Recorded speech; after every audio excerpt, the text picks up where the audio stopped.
오늘부터는 철근의 기계적 이음에 대해서 얘기를 하도록 하겠습니다. 예전에 철근의 이음을 얘기할 때 이음의 종류를 이제 세 가지로 얘기를 했었습니다. 제일 대표적인 것이 이제 우리 겹침이음이죠. 그냥 이렇게 겹쳐놓기만 하는 겹침이음.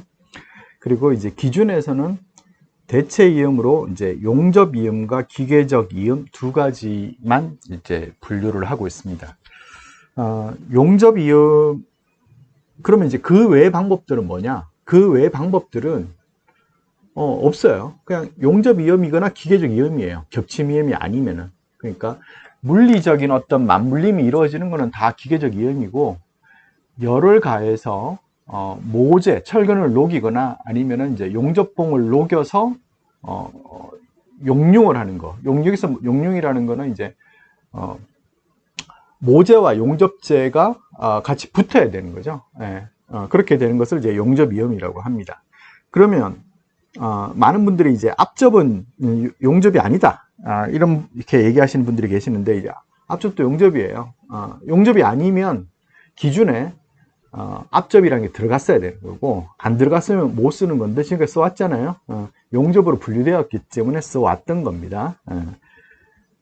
그리고 이제 제일 또 대표적인 것이 이제 이렇게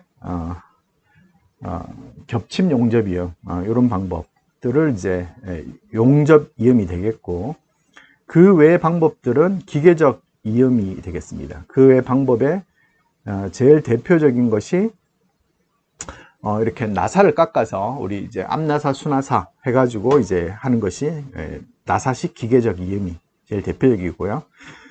그 다음에 이제 PC에서 이제 많이 쓰이는 게 무수축 몰탈 충전 이음. 네, 그래서 이제 나사 가공이 어렵고 나사를 이렇게 돌려서 할 수가 없기 때문에 그런 경우에는 이 슬리브 안에 내부에 요철이 있는 슬리브에다가 뭔가를 충전해 가지고 철근의 마디와 슬리브 내부의 요철의 맞물림 작용이 이루어지도록 한다는 거죠. 그 다음에 이제 원자력 발전소의 캐드웰드라는 제품명으로 많이 쓰였던 게 용융금속 충전 이음인데, 이거는 이제 쇳가루랑 화학가루를 같이 넣어서 그 쇳가루를 녹여요. 자, 여기서 이제 쇳가루를 녹였으니 이게 이제 일종의 용접이다라고 생각하실 수 있는데, 그렇지 않습니다. 왜냐하면 이제 이 녹은 쇳가루가 용접재처럼, 용접봉처럼 모재와 철근 모재를 녹여서 그 쇳가루와 용융이 되고, 그게 이제 또 안에 밖에 있는 슬리브랑 용융이 되고 하는 그런 것이 아니라 내부에 있던 쇳가루가 하나의 덩어리가 되는 거예요. 그래서 그 덩어리가 철근 마디와 기계적 맞물림이 이루어지도록 하는 수준이라는 거죠. 물론 이제 철근 모재가 일부 녹을 수도 있어요. 온도가 높기 때문에. 하지만 그 녹아서 그것들이 서로 하나의 덩어리로 이제 용융된다고 보지 않습니다. 그에 이제 강간 슬리브 압착 이음도 이제 원자력 발전소 같은 경우에 굵은 철근에 쓰이는데, 이렇게 꾹꾹 눌러서 슬리브를 눌러서 마디 형상대로 이렇게 하는 방법이 되겠습니다. 오늘은 이 기계적 이음의 설계 기준과 시험 방법에 대해서 이제 쭉 얘기를 할 거고요. 결론부터 얘기를 하면 이제 24년 12월 말에 기계적 이음이 개정이 됐습니다. 그 전에는 좀 더 강화된 기준이 있었는데 이게 오히려 완화됐어요. 그러니까 근데 이제 그 이전에 21년 2월에 강화된 개정을 잘 모르시는 분들은 작년에 개정이 이제 강화됐다라고 이제 오해를 하시는데, 이게 개정이 안 됐으면 더 어려웠었습니다. 자, 작년 12월에 24년 12월에 개정된 기계적 이음은 기존에 있던 강도 외에 잔류 변형량을 하나 더 추가를 했습니다. 자, 근데 그걸 이제 좀 나눈 거죠. 목표 이음 강도는 설계 기준 항복 강도의 1.25배. 이거는 이제 바뀐 게 아니에요. 이거는 뭐 옛날부터 이제 있던 그대로고, 요거는 기계적 이음에만 쓰는 게 아니라 용접 이음, 그 다음에 겹침 이음에 모두 일관된 원칙이었어요. 그러니까 역사적으로 따져보면 겹침 이음에서 이제 1.25 FY를 먼저 잡았기 때문에 그거와 동등하게 용접 이음과 기계적 이음의 강도를 정한 거가 되겠습니다. 자, 장형 계정의 가장 큰 특징은 잔류 변형량을 기준으로 세 가지 등급으로 나눴습니다. 그래서 잔류 변형량이 엄격하게 작은 경우, 그 다음에 가장 큰 거는 상한이 무한대가 아니라 잔류 변형량이 1mm 정도로 제한을 했습니다. 그리고 그 사이에 중간값으로 이제 0.6을 넣었고요. 그 세 가지 등급으로 해서 했는데, 방식은 겹침이음에 우리가 A급 이음, B급 이음을 나누는 것과 유사한 방식으로 정의를 했습니다. 그러면 이제 우리가 겹침이음 내용을 한번 살펴보면, 이 표를 여러분들이 이제 많이 보셨을 건데, 요게 이제 백은 양이에요. 요쪽에 있는 게 백은 양인데, 소요되는 철근 양에 비해서 백은된 백은 양이 2배 이상이다. 이 말은 뭐냐면, 아무리 철근에 큰 응력이 작용을 하더라도 설계 기준 항복 강도의 반밖에 작용하지 않는다는 뜻이에요. 왜냐하면 필요한 철근량의 2배 이상을 넣었으니까. 그리고 그 이하다 이 얘기는 뭐냐면 그 철근이 설계 기준 항복 강도에 도달할 수 있다는 거예요. FY에 도달한다는 거예요. 그리고 특정 구간에서 이염된 철근의 비율이 50% 이하다. 이 말은 반만 이염됐다. 그래서 우리 이제 일반적으로 반수 이염 이렇게 얘기를 하죠. 그 다음에 한 곳에서 이염된 철근의 비율이 50%를 초과한다. 그러니까 100%도 가능하다는 얘기죠. 그럼 한 곳에서 모두 다 이염되었다. 그래서 이제 전수 이염을 뜻합니다. 그러면 이제 제일 위험한 경우가 어떤 경우냐면 철근에 FY가 발현돼야 되는데 전수 이염된 곳이죠. 그게 어디예요? 이런 곳이죠. 이런 곳. 여기. 이런데. 그러니까 최대 모멘트 구간에서 전수 이염된 경우, 최대 모멘트 구간에서 전수 이염된 경우, 최대 모멘트 구간에서 전수 이염된 경우, 최대 모멘트 구간에서 전수 이염된 거. 이런 경우에는 우리가 겹침 이염할 때 어떻게 했었어요? B급 이염을 했죠. 근데 이제 겹침 이염에서는 제일 널널한 경우에만 A급을 쓰고 나머지는 다 B급을 써야 되는 거죠. 제일 널널한 게 뭐냐면 철근이 충분히 들어있어서 설계 기준 항복 강도의 0.5배에 해당되는 응력만 작용을 하고, 그리고 반수 이염된 경우에는 어떻게 했습니까? A급 이염을 쓸 수 있어요. 근데 이제 여기에 과 B급이라고 쓴 거는 뭐냐면 A급 이염을 쓸 수 있는 곳에 B급 이염을 쓰면 안 되냐? 그게 아니죠. B급 이염이 이제 이염 길이를 1.3배 하는 거니까 쓰면 되죠. 그래서 A급과 B급을 쓸 수가 있었어요. 그래서 이제 여기가, 그러니까 어떻게 기억을 하셔야 되면 여기가 제일 엄격한 곳이다. 그죠? 이건 뭐 써놓고 할 게 아니라 그냥 느낌이 그런 거죠. 자, 그러면 기계적 이염은 어떻게 하냐면 제일 엄격한 곳에는 뭘 써야겠습니까? 우수한 등급을 써야 되겠죠. 그래서 여기에는 이제 1등급을 쓰게 되겠습니다. 그 다음에 제일 널널한 경우, 응력은 0.5 FY밖에 작용을 안 하고 반수 이염된 경우에는 어떻게 돼요? 여기는 이제 3등급을 쓸 수 있다는 거죠. 3등급. 근데 3등급을 쓸 수 있다는 말은 결국 뭐냐면 2등급도 쓸 수 있고 1등급도 쓸 수 있다는 얘기죠. 그래서 이제 기준에서는 1등급과 2등급, 3등급을 쓸 수 있다 이렇게 규정을 하고 있고, 제일 엄격하게 해야 되는 곳에서는 어떻게 한다? 1등급만 쓰라 이렇게 된다. 그러면 그 두 개 조건이 이제 서로씩 한 번씩 맞는 경우, 그러니까 반수염인데 FY가 발현돼야 되는 경우, 이런 데에는 어떻게 돼요? 2등급을 쓸 수가 있습니다. 근데 어떻게 해야 된다? 응력이 집중되는 곳에 쓰려면은 반수염을 해라, 2등급. 근데 뭐 이런 곳에 이제 1등급 쓰겠다. 그럼 말리진 않겠다는 거죠. 여기도 마찬가지입니다. 여기도 기본적으로는 이제 2등급을 쓸 수가 있다.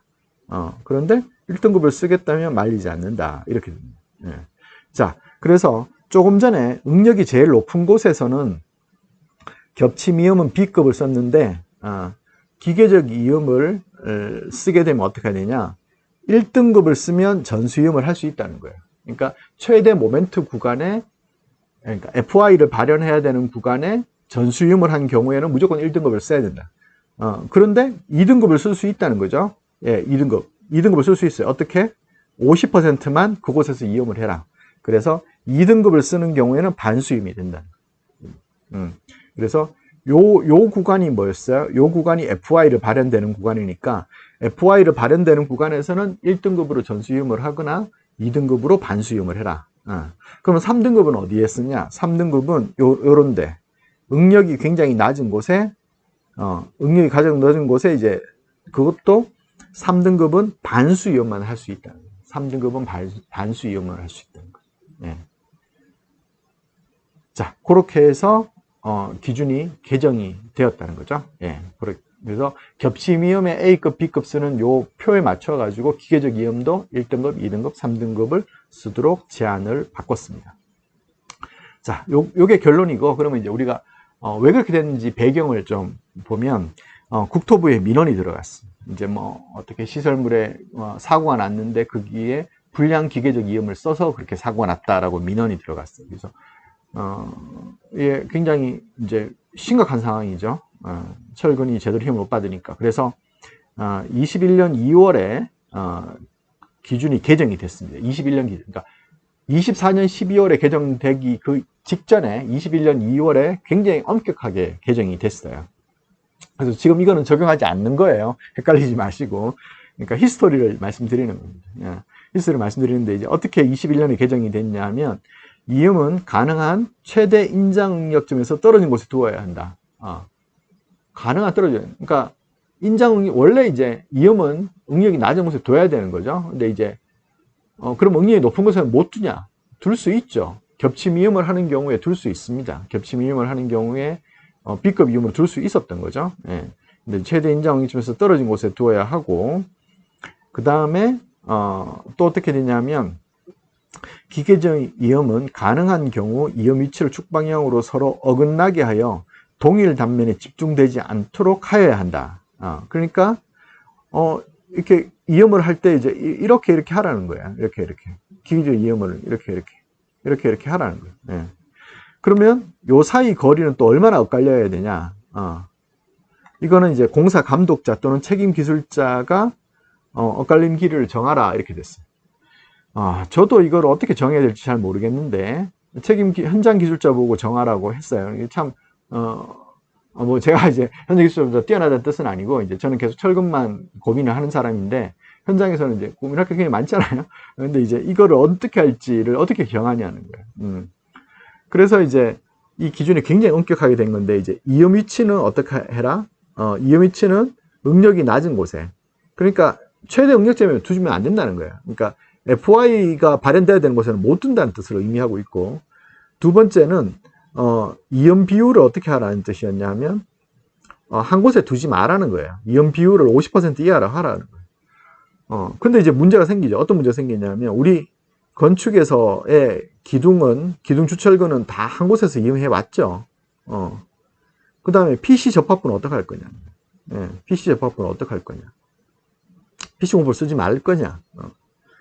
그 다음에 이제 이음 비율을 달리 했으면 얼마나 떨어져야지 얼마의 길이를 둬야지 이음이 반수이음이 된 거냐? 이게 모호해졌다는 거죠. 이게 이제 지난번에도 한번 보여드렸던 이제 PC 구조의 기계적 이음인데, 이런 부분에서 이제 이음될 때 어떻게 돼요? 여기서 이제 뭐 철근이 다 한 곳에서 집중돼서 이음이 되죠. 여기에서 다 이렇게 이음이 된다는 거예요. 그래서 이게 이제 굉장히 엄격하다. 그리고 시방서도 그때 같이 개정이 됐는데 시방서에서 철근 기계적 이음의 검사에서 잔류 변형량이 신설이 됐습니다. 잔류 변형량이 이제 신설이 됐는데 KST 0249, 이게 참 어려운 케이스죠. KST 0249에 정적 내력 실험을 해가지고 잔류 변형량을 맞춰라 이렇게. KST 0249에는 굉장히 다양한 시험 방법들이 있는데 그 중에 정적 내력 실험의 잔류 변형량은 어떻게 하냐면 95%까지 간 다음에 2%, 그러니까 FY의 95%까지 간 다음에 2%로 내리고 그때 2%일 때 변형량이 0.3mm 이하여야 된다. 그러니까 이 여기서 0.3mm는 사실 우리가 전통적으로 써오던 허용 균열 폭과 이제 관련이 되어 있습니다. 그래서 이제 이런 게 되는데 이렇게 됐는데 이게 이제 사실 쉽지 않아요. 굉장히 엄격한 내용이고. 그래서 네 번째 문제점이 뭐냐면 어디에 쓰든지 적용 부위에 무관하게 응력이 낮든 어떻든 간에 적용 부위에 무관하게 최고 품질의 제품을 쓰라 이렇게 된 거예요. 최고의 품질을 요구하게 된다는 거죠.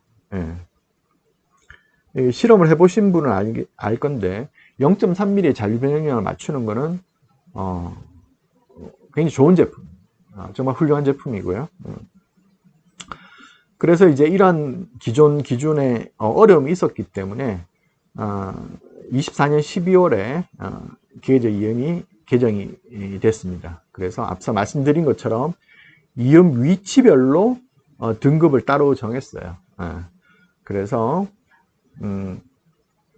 소요 철근량의 2배 미만이 됐다. 이 말은 뭐예요? FY가 발현돼야 된다는 뜻이고, FY가 발현돼야 되는 곳에 철근량이 2분의 1 초과돼서 이음됐다. 그러니까 전수이음이란 뜻이죠. 그러니까 최대 모멘트 구간 또는 FY가 발현되는 곳에 전수이음이 되는 거는 뭐다? 1등급만 써라. 그리고 2배 미만이더라도 반수이음이면 1등급과 2등급을 허용한다는 거죠. 2등급을 허용하니까 1등급도 쓸 수 있는 거예요. 그 다음에 0.5 FY만 발현이 되고 필요하고, 그 다음에 전수인 경우, 전수이음인 경우, 이럴 때도 이제 2등급을 쓸 수가 있어요. 그 외의 경우에는 3등급을 허용한다. 그 외의 경우가 뭐라고요? 0.5 FY보다 낮은 응력이 작용한 반수이음. 그렇게 됩니다.